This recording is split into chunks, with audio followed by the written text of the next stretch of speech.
Saundatti breaking news. ಸೌದತ್ತಿಯ ಯಲ್ಲಮ್ಮನಗುಡ್ಡದ ಯಲ್ಲಮ್ಮ ದೇವಿ ದೇವಸ್ಥಾನದಲ್ಲಿ ಬುಧವಾರ ಹುಂಡಿ ಎಣಿಕೆ ಕಾರ್ಯ ಮುಕ್ತಾಯ. ಏಪ್ರಿಲ್ 1ರಿಂದ ಮೇ 20ರ ಅವಧಿಯಲ್ಲಿ ಭಕ್ತರು ಹಾಕಿದ್ದ ಕಾಣಿಕೆ ಎಣಿಕೆ ಒಟ್ಟು 1,96,00,000 ಕಾಣಿಕೆ ಸಂಗ್ರಹ. ಇದರಲ್ಲಿ 1,71,00,000 ನಗದು, 20,44,000 ರೂಪಾಯಿ ಮೌಲ್ಯದ ಚಿನ್ನಾಭರಣ, 4,44,000 ಮೌಲ್ಯದ ಬೆಳ್ಳಿ ಆಭರಣ ಸಂಗ್ರಹ. ಶಕ್ತಿ ಯೋಜನೆ ಎಫೆಕ್ಟ್. ಗುಡ್ಡಕ್ಕೆ ಅಪಾರ ಸಂಖ್ಯೆಯಲ್ಲಿ ಮಹಿಳಾ ಭಕ್ತರ ಭೇಟಿ, ದಾಖಲೆ ಪ್ರಮಾಣದಲ್ಲಿ ದೇಣಿಗೆ ಸಂಗ್ರಹ. ದೇವಸ್ಥಾನ ಕಾರ್ಯನಿರ್ವಾಹಕ ಅಧಿಕಾರಿ ಎಸ್ಪಿಬಿ ಮಹೇಶ್ ಹೇಳಿಕೆ.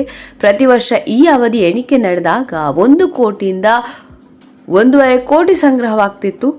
ವರದಿ ಮಲ್ಲನಗೌಡ ಪಾಟೀಲ್, ಉಗರಗೋಳ.